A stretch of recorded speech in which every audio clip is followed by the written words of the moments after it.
everyone, this is Nilesh Kumar Gupta and you are watching NG Physics Classes. कल मैंने आप लोगों को ऑप्टिकल इंस्ट्रूमेंट का डेफिनेशन बताया, साथ साथ मैंने आपको बताया था ऑप्टिकल इंस्ट्रूमेंट कितने टाइप के होते हैं। उसके बाद अब हमें आगे की कहानी समझनी है ना। कल जब मैं आपको ऑप्टिकल इंस्ट्रूमेंट और उसके टाइप्स बता रहा था, उस दरमियान मैंने आपसे कुछ एक डिस्कशन किए थे। वहां पर मैंने आपको बताया था least distance of distinct vision कितनी होती है, और इसे कौन से लेटर से डिनोट करते हैं? कैपिटल डी से डिनोट करते हैं। कैसे डिनोट करते हैं? कैपिटल डी से डिनोट करते हैं। क्लियर? ये होती है least distance of distinct vision. और आंखें जब रिलैक्स स्टेट में होती हैं तो इमेज कहाँ बनती है? इंफिनिटी पे। और ऐसी सिचुएशन में U बराबर F होता है। ये बात हम सब लोग जानते हैं। आगे बढ़ू मैं फिर। अगर ये पूरी कथा क्लियर है तो अगला क्वेश्चन हमारे सामने क्या है? Define magnifying power of microscope, ऐसा करके कुछ होगा। ऐसा ही है? Define microscope and its types. अच्छा यही क्वेश्चन है। ओके, तो जब सुन लो, माइक्रोस्कोप और उसके टाइप पूछ रहे हैं। माइक्रोस्कोप, माइक्रो माने छोटी छोटी, स्कोप माने व्यू। छोटी छोटी चीजों को देखने के लिए जिस डिवाइस का उपयोग किया जाता है उसे बोलते हैं माइक्रोस्कोप। माइक्रोस्कोप क्या करता है? छोटी चीजों का बड़ा इमेज बनाता है। नाम से पता चलता है। माइक्रोस्कोप दो टाइप के होते हैं, एक होता है सिंपल माइक्रोस्कोप और दूसरा होता है कंपाउंड माइक्रोस्कोप। क्लियर? कौन कौन से माइक्रोस्कोप होते हैं? यह तो बहुत सारे माइक्रोस्कोप होते हैं, बट अभी हमारे सिलेबस में जो है that is simple microscope, compound microscope. Clear? आगे के क्वेश्चनों में हमें आज यही पढ़ना है कि सिंपल माइक्रोस्कोप क्या होता है और कंपाउंड माइक्रोस्कोप क्या होता है। फिलहाल आप इतना पढ़ लें, फिर आगे बढ़ूंगा। आगे बढ़ते हैं। इसके बाद हमारे सामने अगला क्वेश्चन है define magnifying power of microscope. इसको हम थोड़ा सा विराम देंगे, ठीक है, थोड़ी देर बाद पढ़ेंगे इसे। और इसके जस्ट बाद हमारे सामने अगला क्वेश्चन है define magnifying power of simple microscope. Define magnifying power of simple microscope. मैं फिर से बोल रहा हूं, आपने माइक्रोस्कोप और उसके टाइप पढ़ लिए। उसके टाइप के बाद क्वेश्चन दिया है define magnifying power of microscope. इसको हम लोग थोड़ी देर बाद पढ़ेंगे। इसके जस्ट बाद एक और क्वेश्चन है define simple microscope on the basis of following heads. ऐसे करके दिया है। तो चलिए दोनों क्वेश्चनों को मैं साथ में लपेटूंगा, तो इसलिए गौर से देखिएगा आप लोग। क्वेश्चन है हमारे सामने सिंपल माइक्रोस्कोप। क्या बोला मैंने? सिंपल माइक्रोस्कोप की अगर मैं बात करूं तो सिंपल माइक्रोस्कोप जो है, नाम से पता चल रहा है माइक्रोस्कोप क्या करता होगा? छोटी चीज का बड़ा इमेज बनाता होगा। मानते हो? अब मुझे बता सकते हो ऐसा कौन सा लेंस है जो छोटे ऑब्जेक्ट का बड़ा इमेज बनाता है? एक कॉन्वेक्स लेंस ही ऐसा लेंस है जो छोटे ऑब्जेक्ट का बड़ा इमेज बनाता है। सही बोल रहा हूँ? कॉन्केव तो हमेशा छोटा ही इमेज बनाता है, तो उसका तो कोई मतलब ही नहीं है। तो माइक्रोस्कोप में मैं कौन से लेंस का इस्तेमाल करूं? कॉन्वेक्स लेंस का इस्तेमाल करूं। इतनी बात क्लियर हो गई? ओके। अब आप माइक्रोस्कोप से छोटे ऑब्जेक्ट का बड़ा इमेज बनाना चाहते हैं। सही बोल रहा हूं? इमेज कैसा देखना पसंद करेंगे आप? सीधा या उल्टा? सीधा। यानी माइक्रोस्कोप से हमारा पर्पस ये है कि माइक्रोस्कोप किसी छोटे ऑब्जेक्ट का इमेज बड़ा करके दिखा दे, यानी बड़ा इमेज बनाए और सीधा बनाए। तो हमें मालूम है कॉन्वेक्स लेंस इस्तेमाल कर सकते हैं। तो बताओ मुझे, कॉन्वेक्स लेंस के सामने ऑब्जेक्ट कहां रखा जाए कि इमेज बड़ा बने और सीधा बने? ऑप्टिकल सेंटर और फोकस के बीच में। कहां रखूं? क्लियर? ऑप्टिकल सेंटर और फोकस के बीच में अगर मैं ऑब्जेक्ट रखूंगा तो इमेज बड़ा बनेगा और सीधा बनेगा। सीन क्लियर है सभी को? बात समझ में आ रही है? तो ये मैंने यहां पर बनाया, ये मैंने लेंस बना दिया। ठीक है भैया? सीन क्लियर है? किसी को कोई दिक्कत? आगे बढ़ू? तो ये मैंने लेंस बना दिया यहां पर। क्लियर? ये मैंने लेंस बना दिया। What is this? What about this? What is this point? What is this point? What is this point? Scene clear है? कोई दिक्कत? सबको बात समझ में आ रही है? आगे बढ़ू? अगर ये बात समझ में आती है तो अगली बात पे आता हूं। कारक वो ऑब्जेक्ट रख दिया। अब यहां पर ऑब्जेक्ट को रख देने से मेरा पर्पस सॉल्व हो जाएगा, इमेज बड़ा भी बन जाएगा, सीधा भी बन जाएगा। जिसकी 6 और 2 क्लियर होंगी, मेरी बात को समझ गया हूं, ठीक। पहली रे कैसे लूं? है पहली रे पैरेलल ले लूं, जो पैरेलल आएगी वो सेकंड फोकस से जाएगी। सही जा रहा हूं मैं? दूसरी कहां से? क्लियर? इन दोनों के बीच का फासला बढ़ता चला जा रहा है। क्या ये कभी मिलेंगी? नहीं मिलेंगी। यहां से जो बंदा देख रहा होगा उसको ये वाली लाइट रे कहीं ना कहीं पीछे से आती हुई अपीयर होगी, ऐसे ही यहां से ये वाली लाइट रे कहीं ना कहीं पीछे से आती हुई अपीयर होगी। तो ये यहां पर आके मिल रही है, यहां इमेज बन रही है। बी से रे निकली, यहां पे काटी, B dash A dash. Step clear है यहां तक? किसी को कोई परेशानी? Distance of object from the optical centre minus. Scene clear है आप सभी को? Distance of image from the optical centre जी माइनस वी। गौर से देखिएगा, आपने कभी सिंपल माइक्रोस्कोप देखा है? जिन लोगों ने देखा है बहुत अच्छी बात है, जिन लोगों ने नहीं देखा, सीआईडी देखा है? सीआईडी में डॉक्टर के हाथ में एक लेंस पकड़ा दिया जाता है, वो दोनों जरूरत को है, नहीं है मेरी बात समझ में? तो वही सिंपल माइक्रोस्कोप है। आपने देखा था बीच में मार्केट में 2-2 रुपए के पेन आते थे, उस पेन में ऐसा कैप लगा हुआ होता था, अगर याद होगा। क्लियर? यहाँ पर बीच में लेंस लगा हुआ होता था। ये कुछ और नहीं है, सिंपल माइक्रोस्कोप ही है। कोई पूछे सिंपल माइक्रोस्कोप होता है क्या है, तो केवल एक कॉन्वेक्स लेंस होता है। और ये कॉन्वेक्स लेंस की भी खास बात होती है, कम फोकल लेंथ वाला कॉन्वेक्स लेंस होता है। कैसा कॉन्वेक्स लेंस होता है?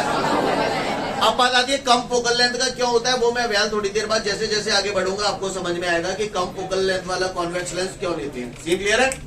कोई पूछे सिंपल माइक्रोस्कोप होता क्या है, तो भैया सिंपल माइक्रोस्कोप एक कम फोकल लेंथ वाला कॉन्वेक्स लेंस होता है, जिसे चारों तरफ से प्लास्टिक फ्रेम के अंदर बंद कर दिया जाता है। बंद कर देने का मतलब कवर कर देते हैं, बॉर्डर बना देते हैं इसका। समझ में आ रही है मेरी बात? सीन क्लियर है सभी को? इसी को जब लोग बोलते हैं सिंपल माइक्रोस्कोप। इसका मेन प्रिंसिपल क्या है? कचुना ने ऑप्टिकल सेंटर और फोकस के बीच में ऑब्जेक्ट धर दो तो इमेज बड़ी बन जाएगी, सीधी बन जाएगी। कहानी समझ में आई? बोलो भैया। तो करूं शुरुआत? मुझसे कहा, अच्छा एक बात और, आपने देखा होगा डॉक्टर कई बार वो लेंस लेके ये करता रहता है, ये ऐसे क्यों करता है? ऐसा वो तब तक करता है जब तक कि उसे इमेज क्लियर दिखाई ना दे जाए। जहां पर भी इमेज उसे क्लियर दिखाई दे जाती है वहां पर फिर वो ऐसे करता ही रहता है क्या? वहां रुक जाता है, क्योंकि वहां पर उसे इमेज क्लियर दिखाई दे रही है।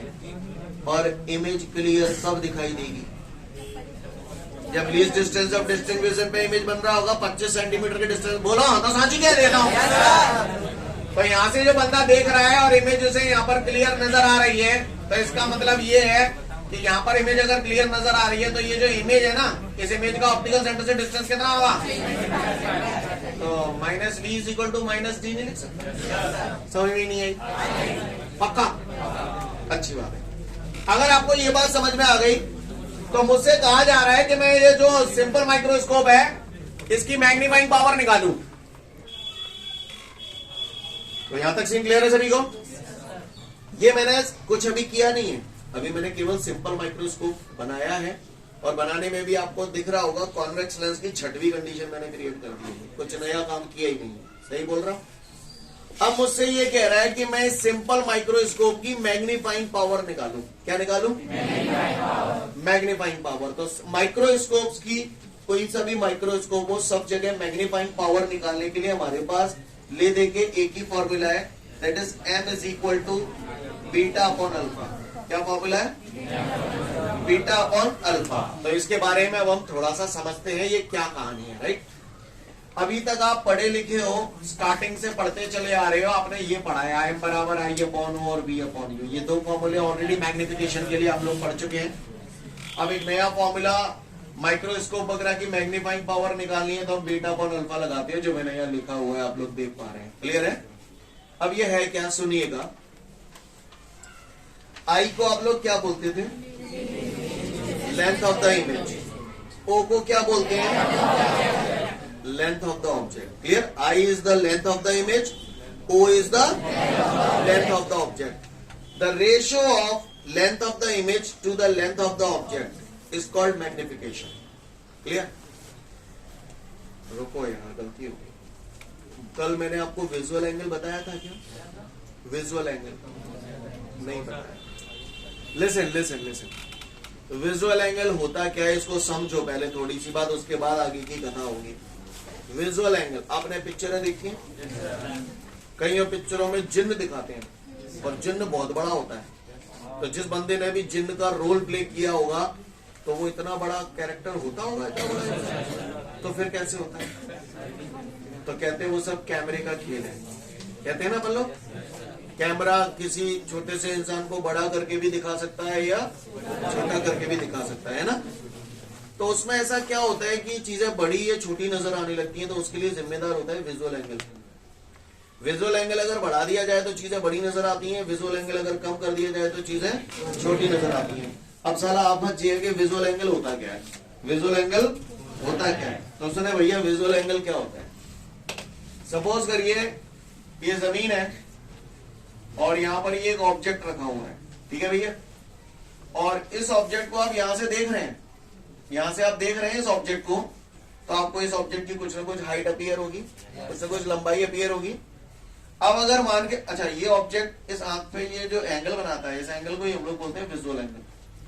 The angle made by the object at the eye lens is called visual angle. समझ गए? अब मान के चलिए ये ऑब्जेक्ट सरक के इधर आ गया। अब बताओ आपकी आंखों पे बनने वाला विजुअल एंगल बढ़ गया या घट गया? अब आपको ये ऑब्जेक्ट थोड़ा सा बड़ा महसूस होगा। थोड़ा ये सरक के और इधर आ गया, अब ये आपको और बड़ा महसूस होगा क्योंकि विजुअल एंगल और बढ़ गया। मेरा कहने का तात्पर्य यह है कि विजुअल एंगल बढ़ जाने से चीजें बड़ी प्रतीत होती हैं और विजुअल एंगल कम हो जाने से चीजें छोटी प्रतीत होती हैं। जो आपको बोला आपको पल्ले पड़ा, समझ में आ गई? विजुअल एंगल क्या होता है? आंखों पे जो एंगल बन रहा है that is called visual angle. Scene clear है? ओके, अच्छी बात। विजुअल एंगल समझ गए? अब आप गौर से देखिएगा सब लोग ध्यान से। मैग्निफिकेशन का फॉर्मूला मैंने लिखा, m is equal to beta upon alpha. m is equal to beta upon alpha. I upon वो पहले पढ़ चुका हूं। आई को बोलते थे आप length of the image, O को बोलते थे आप length of the object. Clear? इसको थोड़ा शॉर्ट फॉर्म में बता रहा हूं पहले। इसको बोलते हैं visual angle made by the image.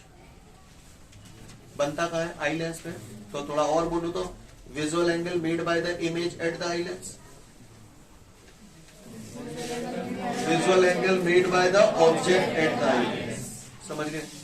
Beta क्या है? Visual angle made by the image at the eye lens. Alpha क्या है?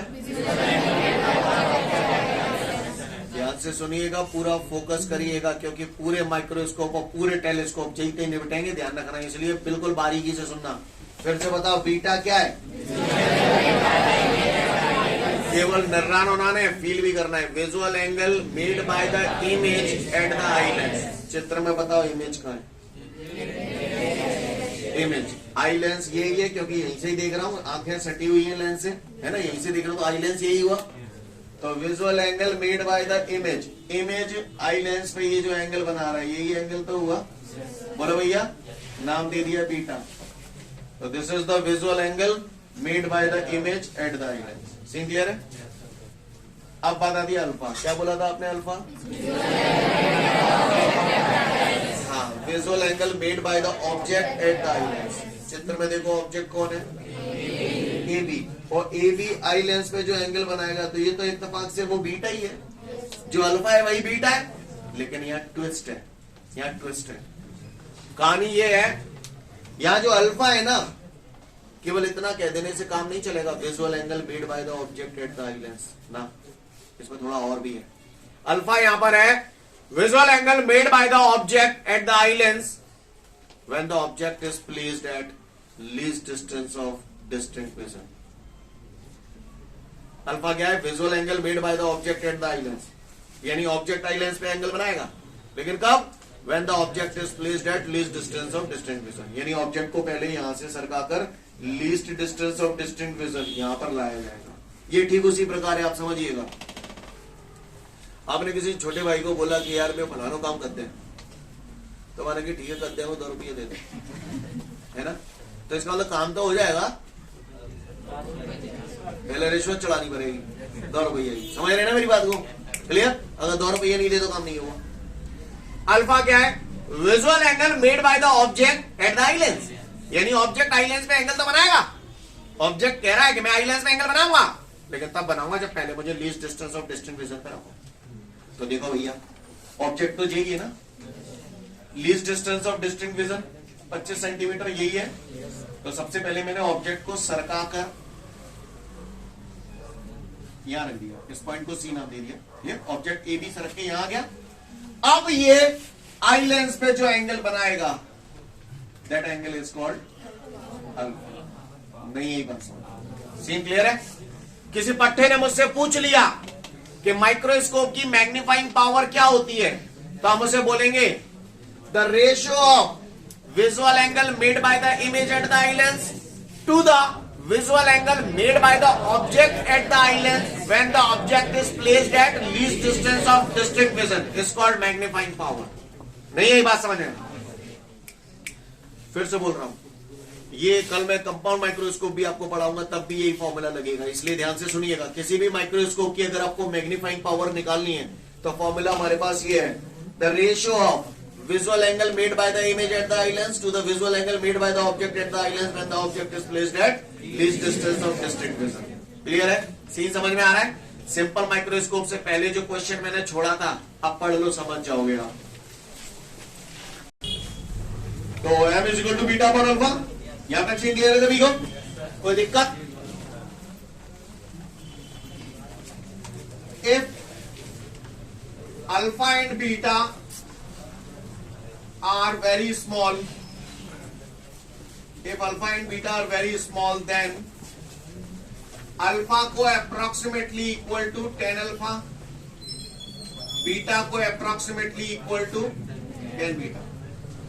तो बीटा की जगह मैंने लिख दिया 10 बीटा, अल्फा की जगह मैंने लिख दिया 10 अल्फा। जब अल्फा और बीटा की वैल्यू बहुत ज्यादा छोटी है तो मैं अल्फा की जगह 10 अल्फा और बीटा की जगह 10 बीटा लिख सकता हूं। क्लियर? ये ठीक उसी प्रकार है, आपको याद होगा कुछ दिनों पहले डेरिवेशन किया था साइन थीटा में, थीटा की वैल्यू बहुत ज्यादा छोटी होती है तो साइन थीटा बराबर थीटा लिख सकते हैं। सेम यहाँ पर टेन थीटा बराबर थीटा लिख सकते हैं, क्योंकि टेन 0 डिग्री 0। समझ में आई मेरी बात?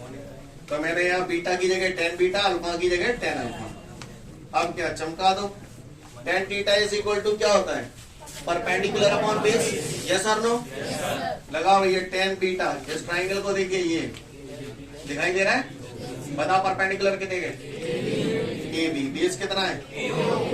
ए ओ। समझ गए? अपॉन 10 अल्फा, लगाओ भैया 10 अल्फा। ट्राइंगल देखिए, परपेंडिकुलर कितना है? बेस कितना है?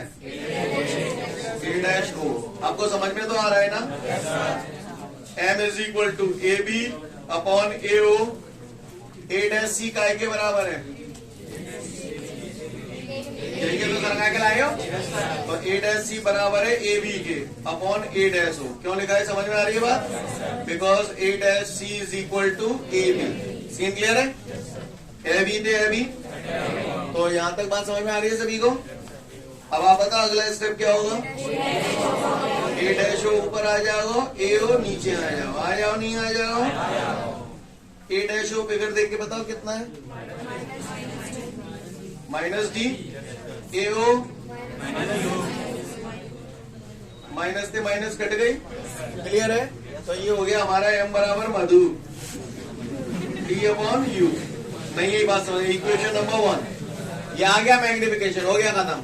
अच्छा एक बात बताऊं, ज्यादा स्ट्रेस मत लेना, ये फॉर्मूला आपको ऑलरेडी याद है। पूछो कैसे? ये याद है तो v बराबर ही तो डी है। नहीं बस सीन क्लियर है? m बराबर डी अपॉन ई। क्लियर है? आओगे को परेशानी? इसे मिटा दो, आगे बढ़ते हैं। अगर किसी ने मुझसे पूछा इन रिलैक्स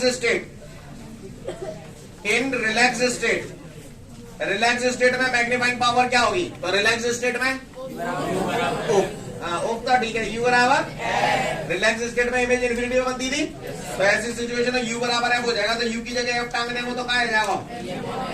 एम बराबर डी अपॉन एफ। ये फॉर्मूला कब एप्लीकेबल है? जब रिलैक्स स्टेट में हो। क्लियर है? समझ में आ रही है बात? आगे बढ़ते हैं।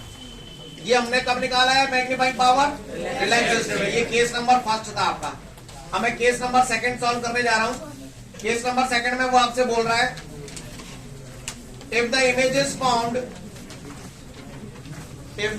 is formed at least distance of distinct vision। तो गांव वालों, हमने एक जमाने में पढ़ा था 1/f बराबर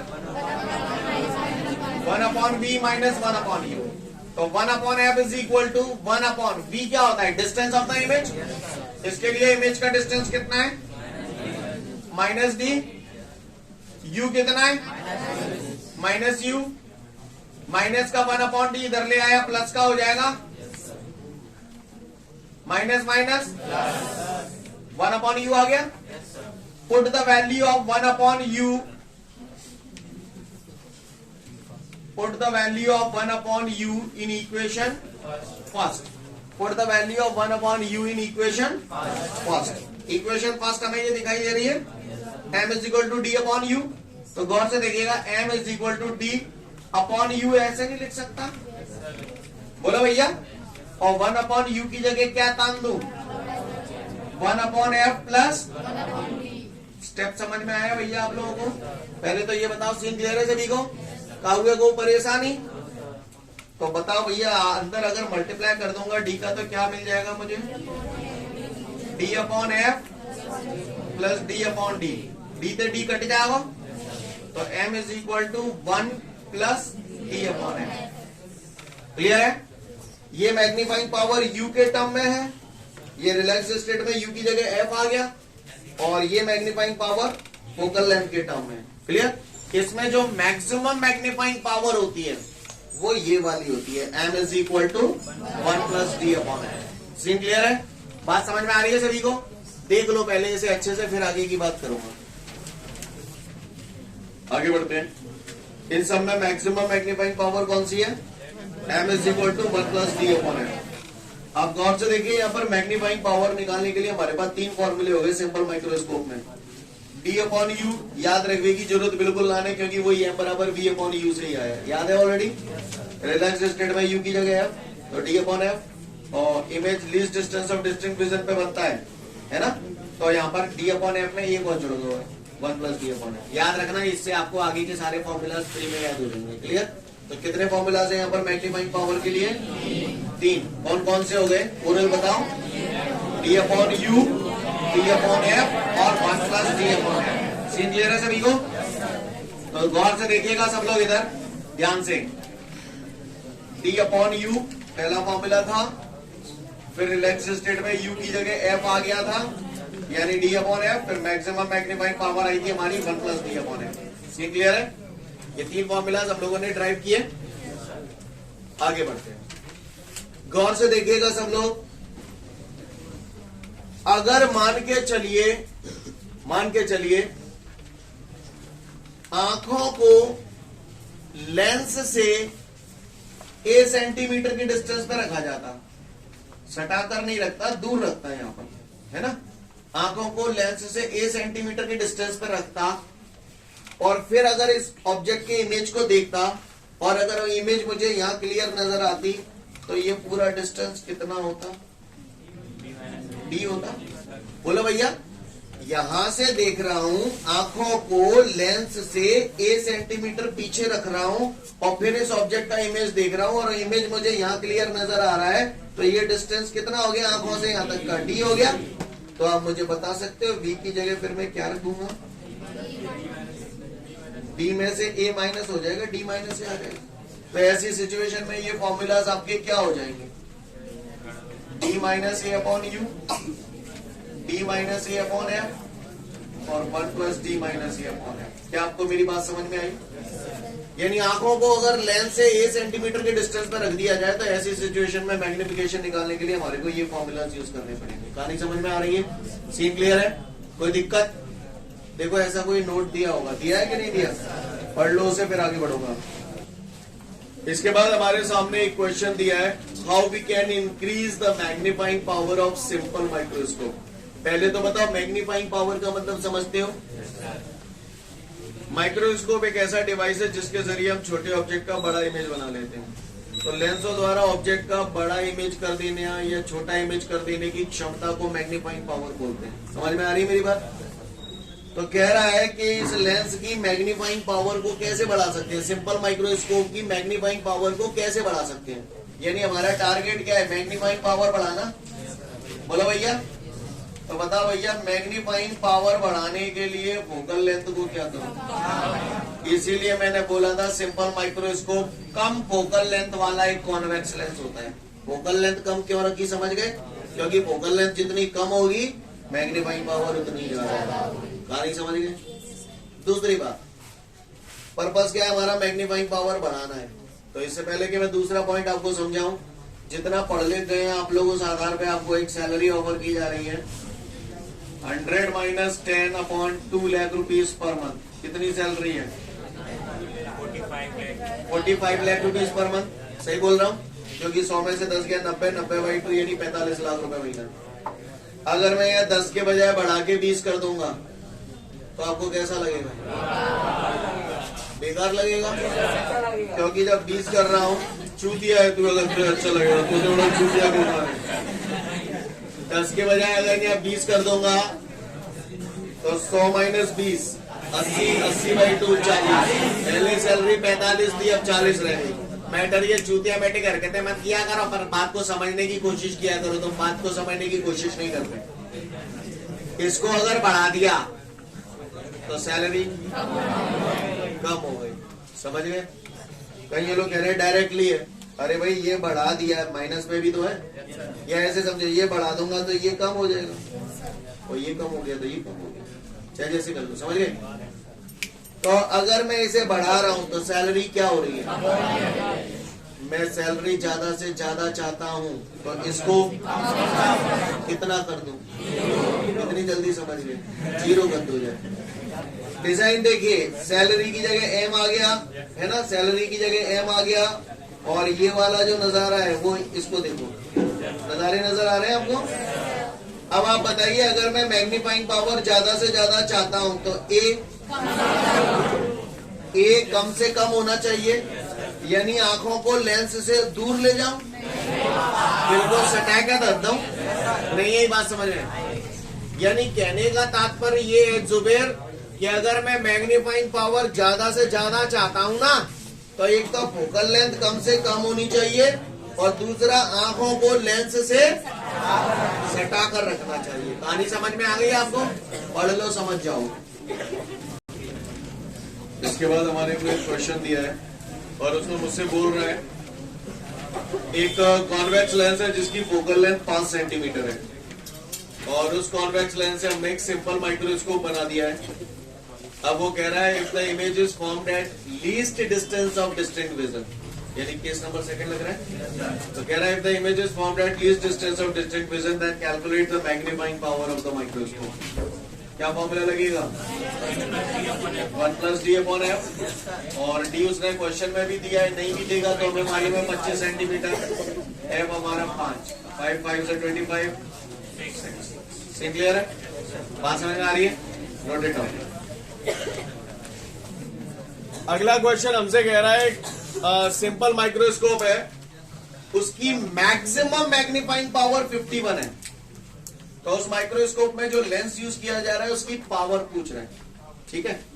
मैक्सिमम मैग्नीफाइंग पावर 51 दे रहा है, तो मैक्सिमम मैग्नीफाइंग पावर का formula 1 plus D upon M. M हो गया हमारे पास 51 है ना, दिया है उसने, 1 को इधर ले आया।